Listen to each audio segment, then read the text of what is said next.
Good morning student, welcome to my class Teacher Education Academy. Today we are going to discuss our macro lesson plan of chemistry. आज मैंने number नहीं डाला है क्योंकि आज मैं डिस्कस जो करने जा रहा हूँ वो है इंट्रोड्यूसिंग द लेसन स्किल। इस पर एक पहले भी प्लान हो चुका है, आज हम उसका रिवीजन करेंगे। पहले हम सबसे पहले टॉप पर माइक्रो लेसन प्लान लिखेंगे और यहाँ डेट, आज की डेट डालेंगे 15/9/2021। Subject chemistry. साइंस के अंडर में हम लोग केमिस्ट्री और फिज़िक्स पढ़ते हैं, तो कुछ स्टूडेंट ने मुझसे केमिस्ट्री के प्लान की रिक्वेस्ट करी थी, तो केमिस्ट्री यहाँ पे लिख देंगे और ब्रैकेट में साइंस। टॉपिक मैं बताऊँगा टॉपिक कब लिखना है, अभी हम टॉपिक नहीं लिखते हैं। क्लास 7, पीरियड 2 और ड्यूरेशन, क्योंकि माइक्रो लेसन प्लान है, ड्यूरेशन कितनी होनी चाहिए 6 मिनट्स की। और यहाँ पर हम स्किल कौन सी करने जा रहे हैं, इंट्रोड्यूसिंग द लेसन स्किल।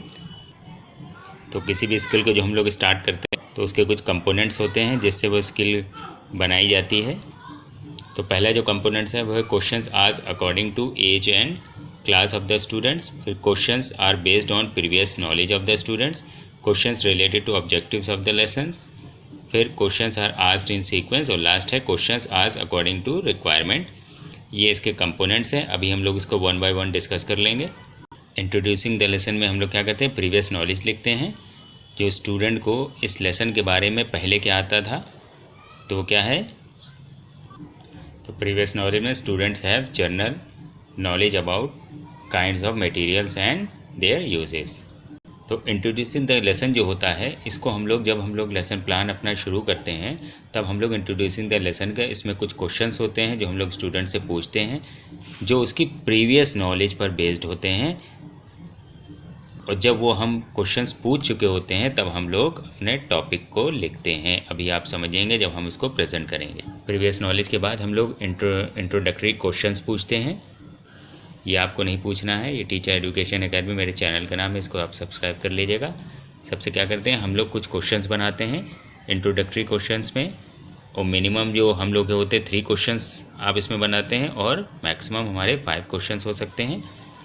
और इसमें जो लास्ट क्वेश्चन होता है वो प्रॉब्लमेटिक क्वेश्चंस होता है, और उसी को पूछने के बाद आप स्टेटमेंट ऑफ एम देंगे। और स्टेटमेंट ऑफ एम आपके जो प्रॉब्लमेटिक क्वेश्चंस होता है जिसका स्टूडेंट आंसर नहीं दे पाते हैं, वो आंसर आने के बाद आप स्टेटमेंट ऑफ एम देंगे, उस क्वेश्चन का आंसर देंगे, और फिर उसके बाद हम टॉपिक को लिखते हैं।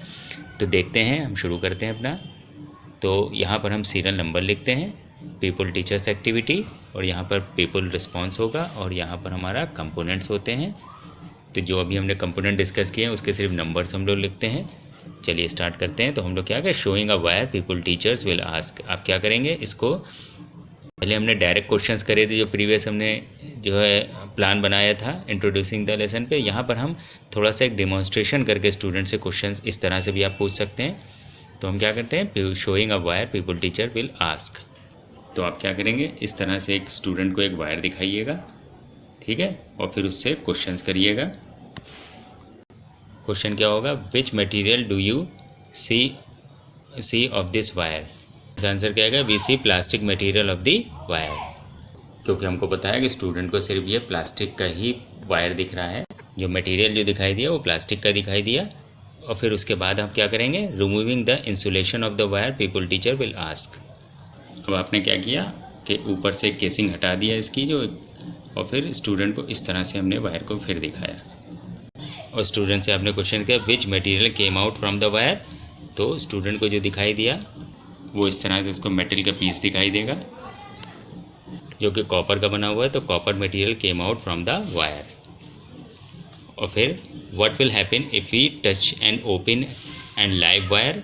तो जब आप उससे पूछेंगे कि ओपन और लाइव वायर को छूने से क्या होगा, स्टूडेंट से रिस्पॉन्स क्या आएगा, we will get an electric shock. इसके बाद what prevents us from getting electric shock. तो उसको पता होगा कि the plastic material of the wire prevent us from getting shock, यानी जो उसका प्लास्टिक मटेरियल होगा उससे उसको शॉक नहीं लगेगा। अब हम उससे पूछेंगे what are these materials called. अब इन मटेरियल्स को क्या कहते हैं, अब ये स्टूडेंट को ये नहीं पता होगा इन मटेरियल्स को कहते क्या हैं। तो यहाँ पर प्रॉब्लमेटिक क्वेश्चन होगा जिसका आंसर नहीं आएगा। उसके बाद हम लोग स्टेटमेंट ऑफ एम देंगे कि materials such as copper and plastics are called metals and non-metals and non-metals respectively. Today we are going to know about metals and non-metals. अब हमने क्या किया कि मैंने इसका पहले स्टेटमेंट ऑफ एम का मैंने स्टेटमेंट ऑफ एम क्या था, जो मेरा प्रॉब्लमेटिक क्वेश्चन था उसका आंसर था कि इन मटेरियल्स को कहते क्या है, मेटल्स एंड नॉन मेटल्स। और फिर मैंने कहा कि we are going to know about metals and non metals. ये बोलने के बाद अब आपको क्या करना है, यहाँ पर जो टॉपिक मैंने छोड़ रखा था अब आपको स्टूडेंट के आगे इंट्रोड्यूस करना है लेसन को। अब आप क्या करेंगे, मेटल्स एंड नॉन मेटल्स आपने टॉपिक लिखा ब्लैक बोर्ड के पे जाकर और उसको अंडरलाइन कर दिया। अभी तक आपने सिर्फ इतनी चीज़ें लिखी थी, date, subject, class, period, duration, topic लिख के ऐसे ही छोड़ दिया था। फिर अब आप बोर्ड की तरफ घूमेंगे और metals and non metals topic लिख के उसको अंडरलाइन कर देंगे। कब, जब आप स्टेटमेंट ऑफ एम दे लेंगे। अब हम देखते हैं कि हमने कंपोनेंट्स कहाँ पे कौन से जो है हमने यूज़ करे हैं। जो पहला हमने क्वेश्चन किया, which material do you see of this wire, तो we see plastic material of the wire. यहाँ मैंने 1 और 2 कंपोनेंट यूज़ किया। अब देखते हैं 1 और 2 क्या है। अब questions asked according to age and class of the students. अब देखिए प्लान कौन से क्लास का था, 7th क्लास का प्लान था। और मैंने क्वेश्चंस कौन सा पूछा है, which material do you see of this wire, तो मैंने वायर दिखाते हुए पूछा। तो अगर ये 6th क्लास का स्टूडेंट, अभी 7th क्लास का स्टूडेंट है, तो 6th क्लास में वो पढ़ कर आया है, तो उसने वायर तो देखा ही होगा। तो वो उसकी जो है उसको जनरल नॉलेज है किसकी, वायर के बारे में। तो उसकी एज के अकॉर्डिंग ही मैंने क्वेश्चन पूछा है और वो क्लास के अकॉर्डिंग 7th क्लास के स्टूडेंट को ये चीज़ें पता होंगी। और फिर सेकंड कंपोनेंट क्या था, questions are based on the previous knowledge of the student. अब देखिए स्टूडेंट को मैंने बताया प्रीवियस नॉलेज क्या थी, general knowledge about kinds of material and there uses. तो उसको काइंड्स ऑफ मटेरियल के बारे में पता होगा और उसके यूजेस के बारे में भी तो उसको पता होगा कि जो है कि वायर का क्या यूज़ होता है। इसलिए जो नेक्स्ट क्वेश्चन था, which material came out from the wire, तो उसको ये पता था। सेकंड कंपोनेंट मैंने यहाँ भी यूज़ किया। तो copper material came out of the wire, तो वो मटेरियल को उसने देखा येलो कलर का था, तो उसको पता चलेगा कि ये कॉपर का वायर है, तो उसकी प्रीवियस नॉलेज पर बेस्ड था। फिर what will happen if you touch an open and live wire, तो उसका बचा we will get an electric shock. यहाँ थर्ड कंपोनेंट था, क्या था, questions based related to objectives of the lesson. अब हमारा जो टॉपिक था देखिए मेटल्स और नॉन मेटल्स था। तो हम देखिए हमारे ऑब्जेक्टिव्स के काफ़ी हम क्लोज जा रहे हैं, तो एब्सर्ड नहीं है क्वेश्चंस जो भी वो पूछ रहे हैं, तो ऑब्जेक्टिव को वो पूरा कर रहे हैं। Next question, what prevent us from getting electric shock, तो उसने देखा था प्लास्टिक मटेरियल उसके ऊपर था, तो वो इलेक्ट्रिक शॉक से बचा लेता है क्योंकि उसको पता है ये इंसुलेशन का काम करता है। तो चौथा कंपोनेंट मैंने यूज़ किया है। अब questions are asked in sequence, तो चौथा कंपोनेंट क्या था कि क्वेश्चंस को मैंने सीक्वेंस में पूछा है। देखिए एक के बाद एक, और हर क्वेश्चन एक दूसरे से रिलेटेड था। अब किसी भी क्वेश्चन पे मैंने जंप नहीं किया और मैंने 1 बाय 1 पूछा है क्वेश्चन, से एक दूसरे से रिलेटेड था, तो सीक्वेंस में मैंने पूछा है। तो लास्ट क्वेश्चन का, what are these materials called. अब हमने लास्ट में क्या पूछा है कि what are these materials called, तो ये प्रॉब्लमेटिक क्वेश्चन था। यहाँ पे मैंने 5th कंपोनेंट यूज़ किया। देखते क्या है, तो questions are asked according to requirement. तो मैंने यहाँ पर देखिएगा मैक्सिमम 5 पूछ सकते हैं आप क्वेश्चंस और मिनिमम आप 3 रखिएगा। तो यहाँ पर मैंने जितने भी क्वेश्चंस किए हैं देखिए इतने अप्रोप्रिएट क्वेश्चंस हैं कि मैं अपने टॉपिक तक पहुँच सकूँ। तो यहाँ पर मैंने रिक्वायरमेंट के अकॉर्डिंग ही मैंने क्वेश्चंस पूछे, ना ज़्यादा पूछे ना ही बहुत ही कम मैंने क्वेश्चंस पूछे। तो अकॉर्डिंग टू रिक्वायरमेंट मैंने टोटल 5 क्वेश्चंस पूछे। तो यहाँ पर मैंने 5th कंपोनेंट का यूज़ किया है। तो जैसा आप प्लान बनाए उसी के अकॉर्डिंग आप कंपोनेंट को आप डिज़ाइन कर सकते हैं, कहाँ पे कौन सा कंपोनेंट रखना है। तो ये सही तरीका है कंपोनेंट्स रखने का। इसके बाद आप क्या करेंगे, एक ऑब्जर्वेशन टेबल बना लेंगे इस तरह से, और फिर यहाँ पे सीरियल नंबर 1 से 5 तक के, और कंपोनेंट्स जितने 1 to 5 आप कंपोनेंट्स यहाँ पर लिख देंगे। और 5 कंपोनेंट्स लिखने के बाद यहाँ पर रेटिंग स्केल फ्रीक्वेंसी 1 से 5 तक के आप रेटिंग करेंगे।